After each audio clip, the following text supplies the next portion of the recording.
Hello everybody, Mason again, giving you another little DeLorean tip. This one is something I've actually conjured together with my own ideas, and I'll get into a little bit more of a demonstration here. But today I'm going to be showing how to install a screen on the cowling for the fresh air intake, so that way you don't have debris falling into your airbox or clogging up your water drain. And I'm also going to be installing this rubber hose adapter with grommet that is going to go into that drain section and then be zip tied down off the side of the car, so you no longer have water dripping all over your tank when the water drains. Well, let me go ahead and show you what I'm talking about. Okay, so just to give you a little bit of an idea, here is what the fuel pump area looks like. You can see here I've got the newer style GM pump from DeLorean installed with the adapter box. The only things that I've kind of noticed with this design is there's no boot on the top of the pump anymore. And you've got all the electrical wires going through to this connector, which they're color coded, they're kind of sleeved, so that's good. But wire could still get inside these little creases here.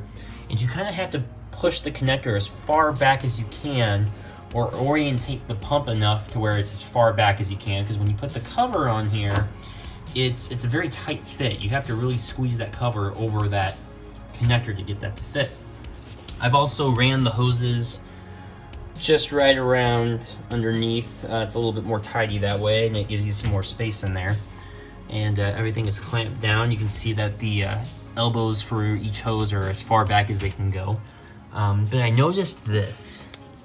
That hole right up in there is for where all your rainwater drains down, and for what doesn't go into the fresh air intake, water will just drop down, come down there, and drop directly, as you can see, directly on top of the electrical connector. Now, on the original pump design, this wasn't a problem because the original connector had the wires kind of snaked underneath a boot that was on top, and the only thing that came out the top of the boot were the two hoses for the feed line and the return line. So any water that would fall on that would just hit the boot and roll off the boot. Well, the water should just drip down the side, but if enough water were to gush down there, it could jump far enough to hit the electrical connector, or even, backsplash. If there's a puddle forming here, water would drop down and backsplash and get on there. It's too close for comfort, in my opinion. I could shrink tube that wire, I could make a boot to cover that, but I was also just never a fan of the water coming down onto the pump and rolling off anyway. Simply because if the water were to ever work its way down to the front, say you parked the car on like a forward-facing hill and it rained, that water would run forward off the tank, and these connectors, which are the stock connectors here, are just snap-on clips. There's nothing really protecting the wiring back here, and I've cleaned it off as best I could. It's still a little dirty. But yeah, that's really not the best case scenario to have the water run down off the tank like that. And not to mention, water running off the side of the tank, there's a large metal plate underneath the tank itself meant to protect it from rocks and debris and things that might hit the tank from underneath. Well, the water gets down in between that shield and the tank itself and kind of pools up underneath that shield until it runs off the side of it or whatnot. Not saying that water would pool up there and stay there. It would most likely pour out one way or another once you start driving the car, but that can rust away that panel in particular. Water can get trapped in there and it just kind of oozes out around the side. It's not a very clean solution to do so. So the idea, after going to Napa and spending like a week of time trying to figure this out, the idea here is that we are going to run a hose off the side of the grommet, and that grommet is going to connect into the valve, the hole that's in the fiberglass. So this is a PCV valve grommet. Obviously probably not meant for water draining purposes, but this grommet, I also put the part numbers in the description and on screen for both these. Both the hose and the grommet can be found from Napa. And I think in total with those 2 parts plus some RTV sealant that will seal all this up, I think I spent like 25 bucks. You can put this in, it will seal, and the water will drain off the side down through the bottom, kind of similar to how this this hose right here, which is the AC vent hose for the AC coolant going, or the AC cool air to ventilate out of the air box in the car. So this, you know, you can just kind of stick it off towards the side and it can drop down. I'm going to want to replace this hose as well because it's just a little too short, and any water that does condensate out of here just kind of pools up on the frame, which I don't want. So this is going to get extended a little bit more too and replaced with a new hose, and it's going to be zip tied right along the side of this hose, and they're both going to drop down at the bottom of the car, which will be a lot cleaner looking solution than just having it all pool on top of the tank. The other thing I'm also going to do with this installation is put a screen protector of sorts on the cowling, because if I install this hose with this sharp of a bend, especially this sharp of a bend, because once you close the cover on here, it's going to probably squish this hose a little bit more. You cannot have any debris in your system that are stuck in that hole or stuck in there. You can't take the risk of it falling down in here, or it will get clogged in this tube. So with everything off, it's best to take a vacuum or something to vacuum out through here, vacuum out from the entry point on the top. Just try to clean that out as best as you can and test your flow of water and make sure it's all coming out through that hole. What most people have done is they have put some sort of screen mesh almost identical to what you would see on like a screen door on a patio porch or something like that. This is what I opted to go with. Not exactly the cheapest solution. Well, cheapest solution, yes, but probably maybe not the best. It's at least big enough gauge mesh that the holes are small enough to where nothing large would get into it. This is also going to be going underneath the cowling, which, as you can see here, has got its own little kind of grade to it. So this underneath this, I don't think I'm going to get anything like rocks or anything falling down inside of here. If anything, it's going to have to be pretty heavy or dense material, small enough to get past this, but to also rip through this to make any damage. This comes with 2 squares that are 5x7. You will have to overlap the squares ever so slightly, roughly about ½ an inch, to get them to adhere to each other. So I'm going to show this in detail on how it's actually done, but this is going to be my method. This cost me maybe about $6.50, $7 to purchase, versus paying $14, $15 for, you know, roughly 30-foot roll of this stuff, which I'm never going to use again. So I would rather just use something like this, which is a little bit easier. So this is going to go on the cover hole with some RTV sealant, and then I'm going to take the hose and put that on with some RTV sealant, and use one zip tie to zip tie the end of the hose to the chassis, and I'll have a new drain system installed where hopefully nothing will clog it. So let's go ahead and start the process of taking this apart and show you how it's done. You're going to want to take off the caps that reside on these windshield wiper arms. These caps just pop right off. You're going to see a 13mm nut that is threaded on there. Put your socket on, take off the nut. And to get the arms off, you're going to notice that once you get that nut loose or even off, you can move the arm anywhere you want. I would suggest before moving that, put some tape down, like set a baseline so you know your positions of your arms, so that way when you put them back on, they'll go back where they need to be. Once you get the nut off, you have your position marked. You're not really going to be able to lift the wiper blade off, so what you got to do is lift the blade up like so. It's going to relieve a lot of tension on it, and then you can just pick it up off the threads and the arm comes off. I'm just going to kind of lay the arm down like this because we have to get the arms out of the way so we can get this cowling off the car. So I got both those off. The thing you want to do after that to get the cowling itself off is remove 5 Phillips screws there and there off of the cowling, and then you can kind of pick it and move it off. But before you start pulling it off, I'd advise you to check these tips. You can see the fender of the car with the washers. It's just barely wedged underneath the cowling to kind of give it the extra rigidity to hold it in place. You're gonna have to find a way to wiggle them out through there. A lot of people say they can pinch the cowling and kind of move it because it's a flexible, kind of flexible, I guess, ABS. But be warned, this is a very delicate part of the car from what I'm told. I am going to try to remove the bolt on that fender, move the washers, and see if I can just sort of move it up out of there. Because once you take the bolt out, I should be able to just slide the washers out, and cowling should be free to move. I shouldn't need to adjust the fenders or anything else like that, but you can see it's like that on both sides. So other owners will also take a filing pin or something and file those edges down once it's out of the car, so that way when you put it back in, they don't ever interfere with that again. But yes, just take your time, don't rush, get this piece off as gingerly as you can. But I'll go ahead and try that myself and let you know what I find out. Okay, so quick pro tip that I learned trying to get the cowling out.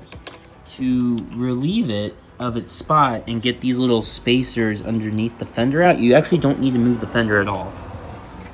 Take off the bolt, take off the washer, and then if these spacers are still sitting over the cowling and you can't quite move it out, I suggest taking a flathead, just lining it up with the side of it, take a rubber mallet, and then just, I'm trying to do this one-handed right now, but just tap it.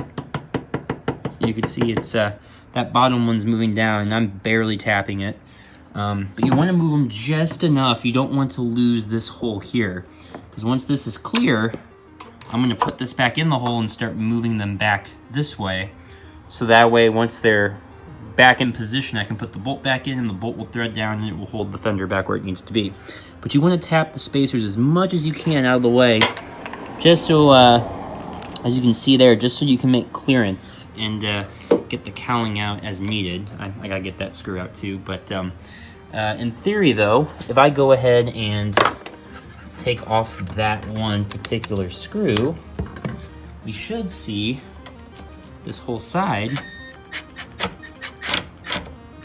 Trying to go a little bit slow here. You see that's a pretty long bolt that comes out of there, and now I should be able to at least, oh, there we go. It was a little stuck there, probably from all the grime and stuff, but you can see now, I can now freely move the cowling around, no problem, no cracking, no damage. And I should be able to do that to the other side and get mine out.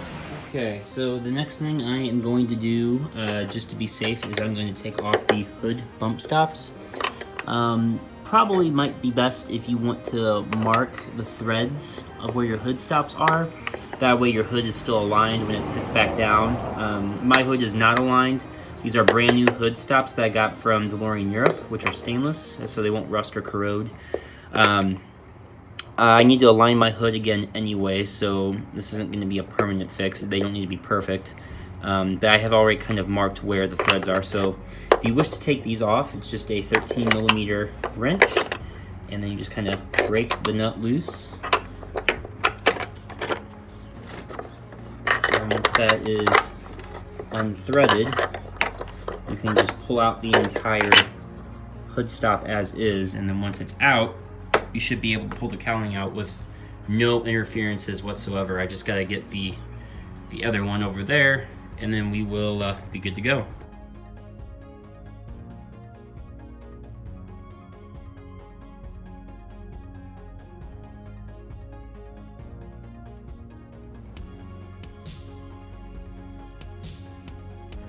Okay, so cowling has been removed.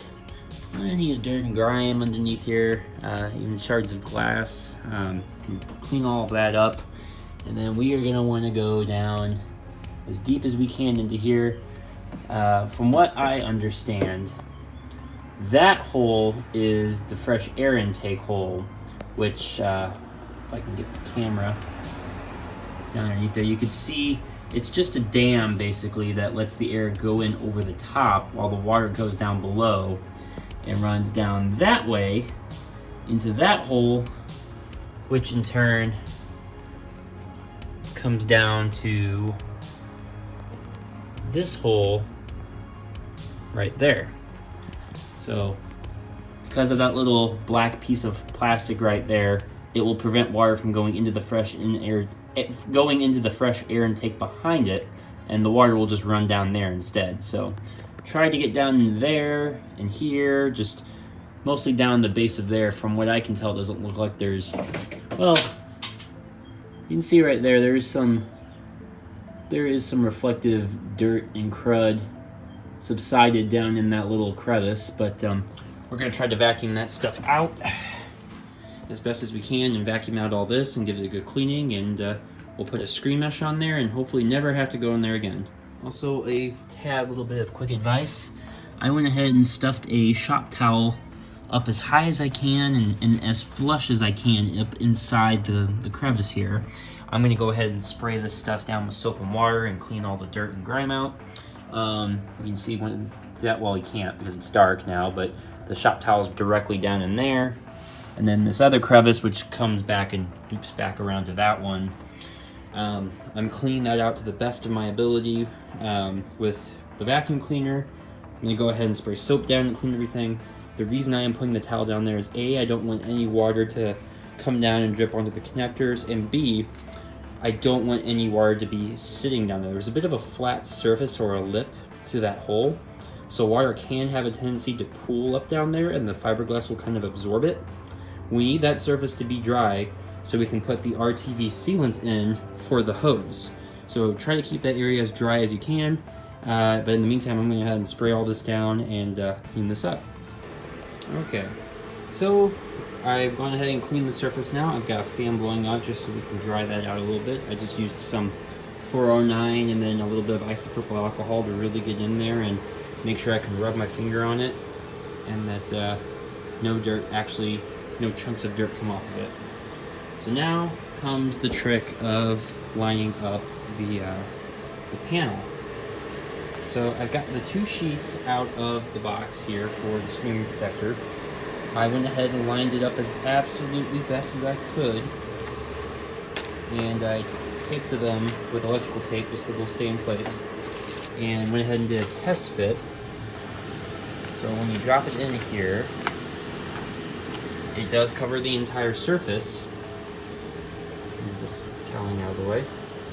It covers up the entire surface of where we need to be. Now we have to get an outline of that hole so we can cut it to size. What I'm going to go ahead and do is flip it on the back side and just sort of feel for the outer lining of the hole as I go around it and roughly cut it to a size. It's not going to be exact because you want to leave roughly about 1/4 inch, 1/2 inch all the way around the outer perimeter of this mesh. You want to leave some space so you can put the RTV on the outer sides and you can put the mesh down and it will adhere, so you don't need it to be exactly that size. Just something roughly that diameter, make an outline, and then maybe add about 1/4 inch, 1/2 inch all the way around, and that should do it. So I went ahead and cut it to size, and I've lined up the outlines with the holes with where I roughly believe them to go. As you can see, the paper is kind of separating from the mesh because I don't think they were supposed to be manhandled this much to try to get the hole to fit. The adhesive is on this side, the white paper side. So when we take this off, we're going to make sure that we have at least 1/4 to 1/2 inch as the instructions say. I believe the instructions say that you need to have about at least 1/2 inch to overlap, but again, it doesn't need to be really tight. It just needs to be tight enough to hold those two together. We're going to make sure the adhesive at least connects between these two pieces of mesh. It doesn't need to connect to the outer side because one side will connect to this mesh on here, and that's all we'll need. To get this to adhere to the car around the rim, that is where our RTV silicone adhesive is going to come in place. So we won't need the pre-applied chintzy, really not sticky at all adhesive on the back of that mesh. I wouldn't even trust that to really stick to the car, so I'm going to put the RTV around it. We only need the adhesive on this side to stick to this mesh, and that's it. And then we'll apply the RTV and we'll be good to go. What I'm going to do to make sure that this adheres better is I'm going to take these two pieces off the car, use this little space heater that I have here and crank it up to high because it gets quite hot. I'm going to aim it directly on this section here so it connects these two pieces as one. And once that hardens, I'll go ahead and apply the RTV, set it down on there, let that harden, and we'll have a nice little screen mesh. There we go. There is a nice little screen mesh going on. There is some adhesive from the mesh itself, because this is the adhesive side. I'm sure that will wash out with water and whatnot over time. Water will still be able to pass through this, and that is all we want. So this will keep all the debris, this will keep bugs, leaves, twigs, grass, anything out of the compartment where it does not belong. I'm gonna go ahead and make some slight adjustments here to get it into place, and I'll go ahead and press it down. Okay, so while we are letting that screen protector mesh dry, I'm gonna show you how to get the hose in. So again, I'm gonna put links in the description for the part number for both the hose and the gasket. Both can be bought at your local Napa store. This is a PCV gasket, and this is just a standard rubber gauge hose. It doesn't need to be high intensity or anything, it's just rainwater, nothing important. And the way we're gonna feed this is, I tried literally for a week to find a combination of a gasket that would fit the hole down here and a hose that would be narrow enough to fit down between the edge of the frame and other hoses like so. And the only gasket that I could find that barely fits that hole is this gasket here. And the reason being is because of its odd flat shape, these two edges kind of pop into the hole when you push it in, and it holds it fairly snug. Once you get this one inch size hose into the gasket, it makes everything really tight and keeps it nice and firm. But because this hose bends, it does make a little bit of an opening towards the bottom of the gasket. So you do need to put some RTV in both the inner and outer seal of that gasket to make it watertight and have the water go through. So I'll go ahead and demonstrate how to get this in here. It's gonna be best you do the two pieces separately, because you can get this gasket into that, move around the wiper blade here, into that hole a lot easier. I recommend putting it in like so that way the top edges sit more flat with the top piece of the body tub. It doesn't really matter how you orient it, but I think doing it this way is a little bit easier. So gasket fits in there quite nicely. Now the hose part's going to be a bit tricky. So imagine the flat part of that gasket, the top part is up here, and the rounded part is down here. What you're going to have to do, once you get the hose up in there like so, you're going to get this bottom portion. Imagine my thumb is the front side of the gasket. You're going to get this bottom half in, but this top part is going to be kind of cockeyed at an angle. You're going to have to pinch your fingers up in there and get that hose to go flat so it's straight. Not like that, but like that. You're going to just have to really fiddle around there. If you have longer fingernails, I'm sure this would be a little bit easier for you. Maybe you can get your wife or your girlfriend to help you out with it. But you really need to just kind of pinch feed that hose up in there so it's not like this, and you get it more straight. And then once it's in there, we can start organizing everything. Now, because we need to get RTV in here, me putting the gasket in, I'm obviously gonna have to take that out and put RTV around it and then put the gasket back in. And then you're gonna have to put RTV around the inside. So if I pop this out, you're gonna have to get RTV around this whole inner lip, and then you're gonna have to get RTV around the actual inside of the gasket. So inner diameter and inner seal have to be covered with RTV to get this to work. Okay, so a few things that I've learned trying to put this hose in. As you can see in the previous clip, I had to stick my camera down underneath here to get a good look at where I was applying the ATV. I lathered up the inside of the... Well, at this point, I pretty much covered the entire gasket with RTV. Oh wait, I think I said ATV. No, RTV. Duh. But I lathered up the entire gasket with RTV, and even applied some to the hose itself. When I put the hose in there, the hose almost went too far in, and it started to get kind of cockeyed, leaving a gap on the inner seal of the gasket on this side. So it almost like it wanted to go in like this, and the seal was starting to, you know, the RTV was starting to tear apart, opening a seal. So I kind of had to adjust the hose. You kind of want the hose to run straight. Since this is a flat edge here, you kind of want the hose to run straight, and then for it to start to bend down to where it's going. You do want to make sure it's sort of, you want to make sure the hose is sort of at an angle here, not totally flat, but sort of dipping down, so that way when the water pours in, it will run down the hose and then out the bottom of the car. Just to make sure that side's nice and lathered up as well.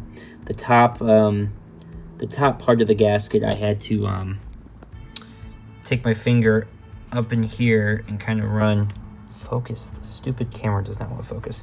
I had to take my finger up in here and kind of go over the top of it to massage it and get as much in there as I could.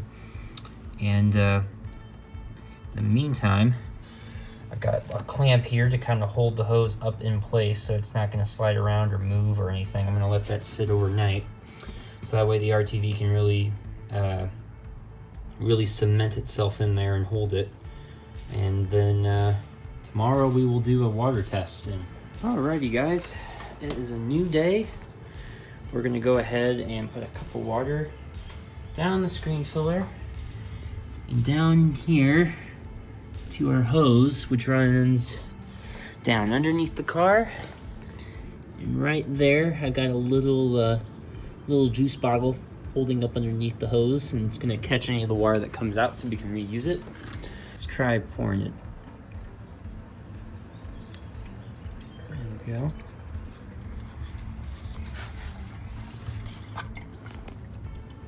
I hear the water coming down. I don't see any water leakage, which is good.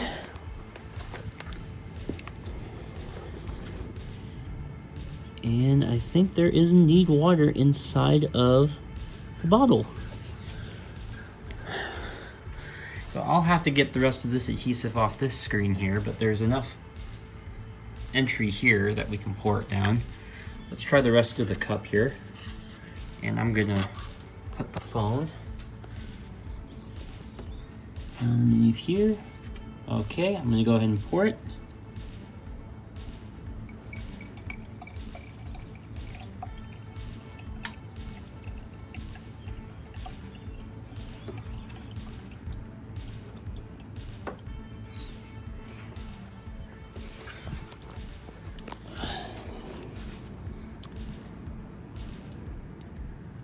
Yep, looks like all the water has ran down into the cup. Don't see any water spilling, besides a little bit of water that kind of ran off this way. That's probably gonna pour down the side of the frame here. But other than that, looks like it went through the shield okay. And more importantly, there is no signs of water on the fuel pump, which means this little connector is safe and will not get wet. And now, all that's left to do with this is put the cover back on here and close everything up, and I think we got ourselves a nice little drainage system. And yes, the black crud that is in this cup is coming from this cup. And this tests shows pretty well that it caught a lot of that junk, and it looks like almost none of it actually got down past the grill. So I'd say this system works out pretty well. No leaks, catches all the gunk, and reproduces most of the water out the other end with no leaks. So I think that calls for a job well done, and I'm gonna go ahead and reassemble everything back to the way it's supposed to be. Again, it's just the reverse of what we were doing. Effectively just screwing the cowling back on, screwing it down, putting the foot stops back on, and putting the windshield wipers back on with the bolt. And again, I put down the tape to reference where the tops of the windshield wipers should sit. So we'll be able to line them back up perfectly, and I think we have ourselves a nice little drain system. So go ahead, leave a comment. If you have any suggestions on how to probably improve that system a little more, feel free to let me know. But for, I think, 25, 30 bucks, it's not bad just to put a couple hoses in there and have all the water drain off the side of the tank and keep everything nice and dry. So thanks again for watching, everyone, and hope to see you in the future.